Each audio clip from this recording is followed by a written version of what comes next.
सरस्वती पूजा को लेकर के नगर थाना में शांति समिति की बैठक आयोजित की गई। बैठक की अध्यक्षता खुद गोड्डा के एसडीएम ऋतुराज ने किया और इस मौके पे थाना प्रभारी मुकेश पांडे और गोड्डा बीडीओ चंदन सिंह मौजूद थे। इस संबंध में गाइडलाइन पर एसडीओ गोड्डा ने कहा कि करना है अभी आगामी त्यौहार के समय में वो हम लोग ब्रीफ करेंगे। चूँकि गाइडलाइंस स्टेट की अभी आनी है तो अपडेटेड गाइडलाइंस है तो प्रॉपर जो हमारे पास अपडेट पिछली गाइडलाइंस उसके हिसाब से हम लोगों ने सारा रूल्स रेगुलेशंस बनाया है।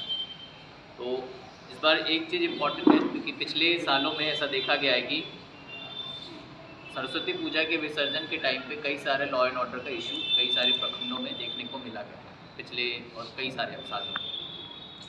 उसका एक रीज़न है कि कई सारे जगहों पे बिना सूचना दिए लोग मूर्ति को स्थापित कर देते हैं और इस तरीके से बहुत सारे जगहों पे हर गली नुक्कड़ में एक तरीके से मूर्ति बैठ जाता है।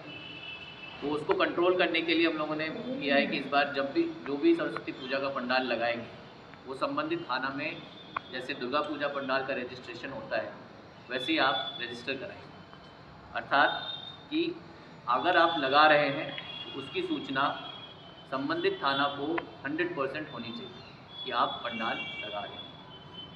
साथ में जो थाना प्रभारी होंगे वहाँ पे उनसे एक स्वघोषणा पत्र भी लेंगे रजिस्ट्रेशन कराते कराते।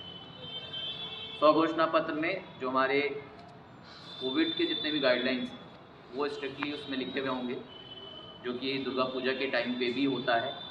जैसे कि कुछ को मैं पढ़ के सुना दे रहा हूँ कि जैसे सार्वजनिक भागीदारी की अनुमति नहीं होगी। मंदिर प्रतिमा का जो मंदिर है उन छोटे पंडाल में ही स्थापित किया जाएगा।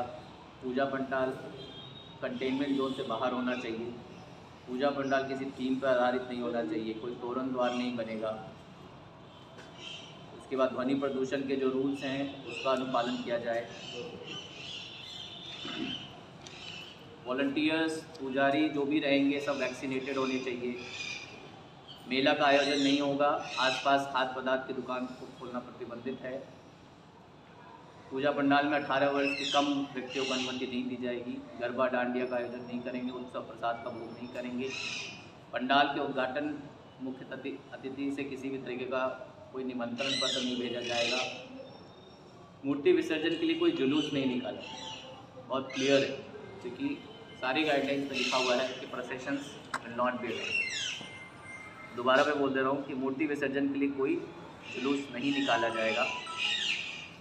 समिति यह भी सुनिश्चित करेगी कि विसर्जन के दौरान कोई भी सार्वजनिक भागीदारी नहीं होगी। विसर्जन की पूरी प्रक्रिया के दौरान किसी भी परिस्थिति में डीजे का प्रयोग नहीं किया जाएगा। तो एकदम क्लियरली कह दे रहा हूँ। ये आपके शपथ पत्र में भी रहेगा और ये उस समय साइन करा के हम लेंगे। पूजा समिति प्रतिमा विसर्जन के रूट चार्ट से संबंधित बहुत इंपॉर्टेंट है। जो आपका विसर्जन का रूट चार्ट होगा वो संबंधित थाना प्रभारी के पास जमा करेंगे। थाना प्रभारी के द्वारा जो अनुशंसित रूट चार्ट होगा उसी के अनुसार ही आप अपनी प्रतिमा का विसर्जन करेंगे। अर्थात जो थाना प्रभारी और सीओ साहब वहाँ पे वेरीफाई कर देंगे कि हाँ आपका ये रूट चार्ट ठीक है या जो सजेशंस देंगे उसी के हिसाब से आप मूर्ति प्रतिमा का विसर्जन करेंगे। पूजा समिति जो प्रतिमा मूर्ति होगी उसका विसर्जन 3 बजे अपराह्न के बाद नहीं करें। अर्थात 3 बजे से पहले कर लेना है या पूजा के समिति के सदस्य के द्वारा किसी भी तरीके का बैरिकेडिंग कर चंदा की वसूली नहीं की जाए। ठीक है। इसके अलावा बाकी वॉलंटियर्स को कोविड-19 का प्रोटोकॉल का पालन करना है। सामाजिक दूरी, मास्क पहनना, साफ सफाई, ये सारी चीज़ें रहेंगी। और साथ में अगर इन सब का पालन नहीं होगा तो सारे सेक्शंस लिखे हुए हैं उसके अंतर्गत कर। ये सारा जो शपथ पत्र है हर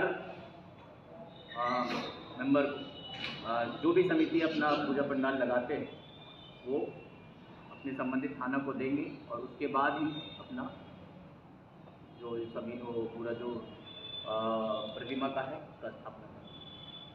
तो ये सारा गाइडलाइंस मोस्टली स्टेट के गाइडलाइंस के हिसाब से है और पूर्व में जो लॉ एंड ऑर्डर के इश्यूज हुए हैं उसको कंट्रोल में करने के लिए हम लोग प्रोसेस को थोड़ा और डिफाइन थाना प्रभारी और वीडियो साहब की तरफ से जो पॉइंट्स होंगे अपनी तरफ से ऐड ऑन कर देंगे।